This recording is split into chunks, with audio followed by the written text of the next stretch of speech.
साक्ष्य भी है।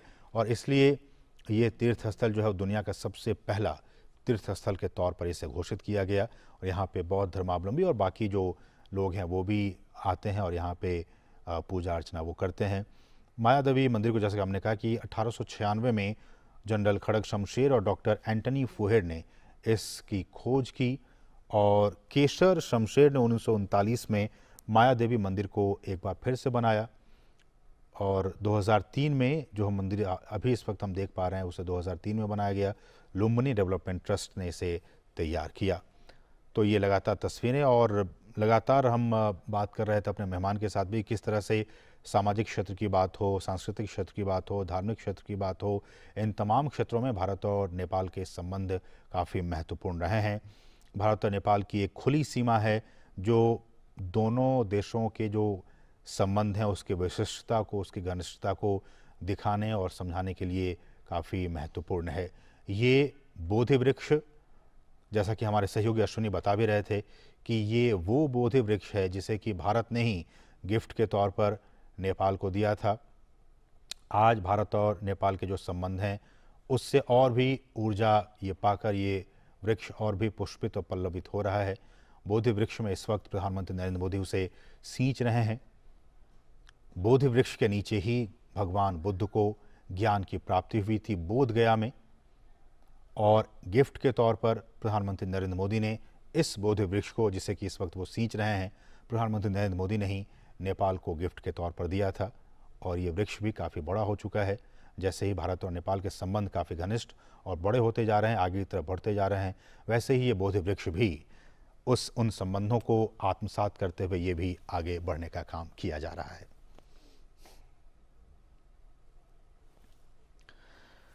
सामाजिक क्षेत्र की बात हम कह रहे थे, जैसा कि हमने कहा कि भारत और नेपाल की खुली सीमा है और दोनों देशों के संबंधों की एक विशिष्टता है कि किस तरह से एक देश के लोग दूसरे देशों में, खासकर नेपाल में जा सकते हैं, नेपाल के लोग हिंदुस्तान में आ सकते हैं। आवागमन में काफ़ी सुगमता रहती है, लोग यहाँ पे आते जाते हैं, पारिवारिक संबंध हैं, शादी विवाह के संबंध यहाँ पे रहते हैं।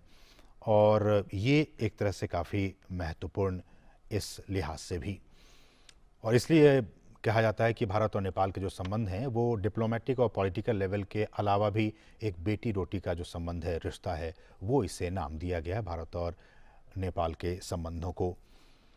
और आज शाम में प्रधानमंत्री नरेंद्र मोदी जब लुम्बिनी से वापस आएंगे तो कुशीनगर भी जाएंगे। जैसा कि हमने कहा कि कुशीनगर में भगवान बुद्ध का जो महापरिनिर्वाण है वो स्थल है, और वहाँ पे प्रधानमंत्री आज जाएंगे इस कार्यक्रम के बाद। अभी फिलहाल वो लुम्बिनी में है, मायादेवी मंदिर के प्रांगण में आप इस वक्त देख पा रहे हैं। पूजा के दौरान ऐसा कहा जा रहा है कि कुशीनगर स्थित विभिन्न देशों के जो मोनेस्ट्री हैं, जो बुद्ध मंदिर हैं, उसके धर्मगुरु भी वहाँ पे मौजूद होंगे। और ये भी कहा कि बौद्ध धर्म के प्रवर्तक भगवान बुद्ध का आज ही के दिन जन्म हुआ था, और आज देश विदेश में बैसाख बुद्ध पूर्णिमा के तौर पर आज का दिन ये मनाया जा रहा है। आज ही के दिन उनको ज्ञान की प्राप्ति भी हुई थी बोध गया में, बोधि वृक्ष के नीचे। और आज ही के दिन बुद्ध पूर्णिमा के दिन ही वो उनका महापरिनिर्वाण हुआ था। इसलिए इसे त्रिविध पावनी भी कहा जाता है। तीनों ही चीज़ें, उनका जन्म, उनका महापरिनिर्वाण और उनकी ज्ञान की प्राप्ति, इसलिए इसे त्रिविध पावनी कहा जाता है। और जैसा कि हमने आपको कुछ देर पहले दिखाया भी था कि जो बौद्ध भिक्षु हैं, जो बौद्ध लामा हैं, ये देखिए वो आगंतुक पुस्तिका है। प्रधानमंत्री नरेंद्र मोदी मायादेवी मंदिर के प्रांगण में हैं, और जैसा कि हमें दिखाया कि उन्होंने पूजा अर्चना की, वो उस पवित्र कुंड के पास भी गए, उन्होंने बोधि वृक्ष में पानी डालने का भी, सींचने का भी काम किया। और इस वक्त आगंतुक पुस्तिका में अपने दिल की बातों को, अपने मन की बातों को उसमें प्रकट करते हुए कि किस तरह से उनकी ये यात्रा और यहाँ आने के बाद उन्होंने कैसा महसूस किया, इस बात को वो दर्ज करते हुए अपने दिल की भावनाओं को कलम के जरिए कागज़ पर उकेरते हुए।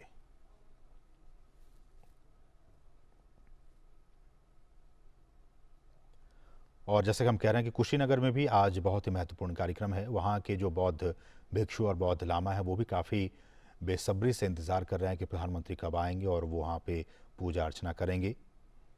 इस वक्त हालांकि प्रधानमंत्री नरेंद्र मोदी लुम्बिनी में, जो कि नेपाल में है, लुम्बिनी में मौजूद और भगवान बुद्ध का ये जन्म स्थल लुम्बिनी माया देवी मंदिर में उन्होंने पूजा अर्चना की और अपने उद्गार व्यक्त करते हुए, अपने उद्गार प्रकट करते हुए कागज़ पे प्रधानमंत्री ने आगंतुक पुस्तिका में अपनी मन की बात, दिल की बातें लिखी।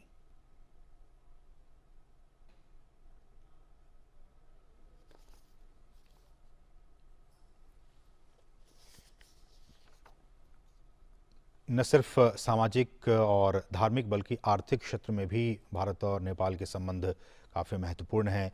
चाहे वे रक्षा की बात हो, अवसंरचना विकास क्षेत्र की बात हो, संचार की बात हो, इन तमाम क्षेत्रों में भारत और नेपाल के संबंध काफ़ी महत्वपूर्ण रहे हैं। भारत और नेपाल एक सबसे बड़ा व्यापारिक भागीदार भी है और विदेशी निवेश वहाँ काफ़ी मात्रा में भारत की तरफ से किया जा रहा है। सर झुकाकर प्रणाम और नमन करते हुए इस मंदिर को एक बार फिर से प्रधानमंत्री नरेंद्र मोदी और उनके बिल्कुल साथ साथ नेपाल के प्रधानमंत्री शेर बहादुर देउबा और उनकी धर्मपत्नी भी मौजूद इस यात्रा के दौरान।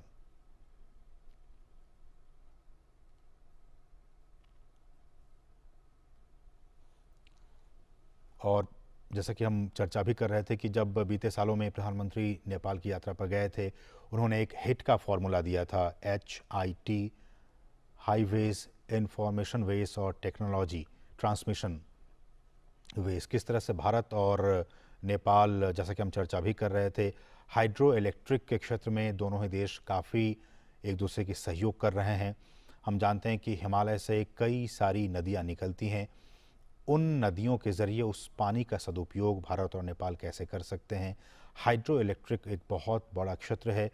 भारत जब कह रहा है कि हम 2070 तक एक कार्बन न्यूट्रल देश बनना चाहते हैं, कार्बन न्यूट्रल बनने के लिए एक सबसे जो एक बिग डिपेंडेंसी होनी चाहिए वो रीन्यूएबल एनर्जी पर होनी चाहिए और रीन्यूएबल एनर्जी में जो सबसे अहम स्थान होता है भारत और नेपाल के बीच में वो हाइड्रो इलेक्ट्रिक है। और हाइड्रो इलेक्ट्रिक पर भारत और नेपाल के बीच में कई सारे ऐसे परियोजनाएं हैं जिस पर दोनों ही देश मिलकर काम कर रहे हैं। पंचेश्वर परियोजना हो, अरुण परियोजना हो, इन तमाम परियोजनाओं पर लगातार भारत और नेपाल काम कर रहे हैं। अभी हमने देखा बीते महीने में जब नेपाल के प्रधानमंत्री शेर बहादुर देउबा भारत आए थे तो किस तरह से हाइड्रो इलेक्ट्रिक के क्षेत्र में एग्रीमेंट्स हुए थे। भारत और नेपाल के बीच जो रेल सेवा है, हम जब कनेक्टिविटी की बात करते हैं उस पर बहुत सारे एग्रीमेंट्स हुए, उसको कार्यान्वित भी किया गया। इन तमाम क्षेत्रों में भारत और नेपाल के संबंध लगातार आगे बढ़ते जा रहे हैं। संचार की बात आ जाती है तो हम जानते हैं कि नेपाल जो एक लैंड लॉक्ड कंट्री है, एक भू आबद्ध देश है, लैंड लॉक्ड कंट्री है जो कि 3 तरफ से हिंदुस्तान से और एक तरफ से तिब्बत से घिरा हुआ है, लैंड लॉक्ड कंट्री है। इसलिए यहाँ पे इन चुनौतियों को पार पाते हुए भारत ने अपने मदद का हाथ हमेशा से बढ़ाता आया है और भारत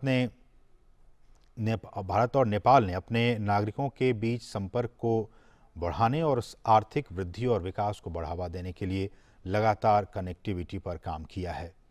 और इन तस्वीरों में आप देख सकते हैं वहाँ से, इस कार्यक्रम स्थल से अब प्रधानमंत्री वहाँ से रवाना होने जा रहे हैं। ये लुम्बिनी की आप तस्वीरें देख पा रहे हैं। तो अभी आपने देखा किस तरह से प्रधानमंत्री वहाँ पे माया देवी मंदिर जाकर प्रधानमंत्री ने पूजा अर्चना की और वहाँ पे जो बौद्ध धर्म के मतावलंबी है वो यहाँ पे हर साल आते हैं और यहाँ पूजा अर्चना करते हैं। और ये जो जगह है वो यूनेस्को की जो वर्ल्ड हेरिटेज साइट है उसमें भी इसे शामिल किया गया है। और हमने तस्वीरों में आपको दिखाया उस पवित्र कुंड को, उस पवित्र बागीचे को। Sun life multi speciality hospital ప్రజలకు నిరంతర వైద్య సేవలు అందిస్తున్న hospital. Diabetology, stem cell physician లో ఇండియాలోనే మొదటి డాక్టర్ గా పేరుగాంచిన డాక్టర్ విజయ్ భాస్కర్ గారు అత్యాధునిక విజ్ఞాన పరిజ్ఞానంతో అంతర్జాతీయ ప్రమాణాలతో సామాన్యులకు సైతం అందుబాటులోకి తెచ్చారు sun life multi speciality hospital ను. అనుభవజ్ఞులైన వైద్యులతో అన్ని రకాల వైద్య సేవలు, ఆపరేషన్స్, సర్జికల్ ఎమర్జెన్సీలు, ప్లాస్టిక్ సర్జరీలు, చికిత్స అందించనున్నారు. 24 గంటలు అందుబాటులో ఫార్మసీ మరియు అంబులెన్స్ సౌకర్యం కలదు. సంప్రదించండి sun life multi speciality hospital Dhammaiguda. Contact number 8121678234 9700971100.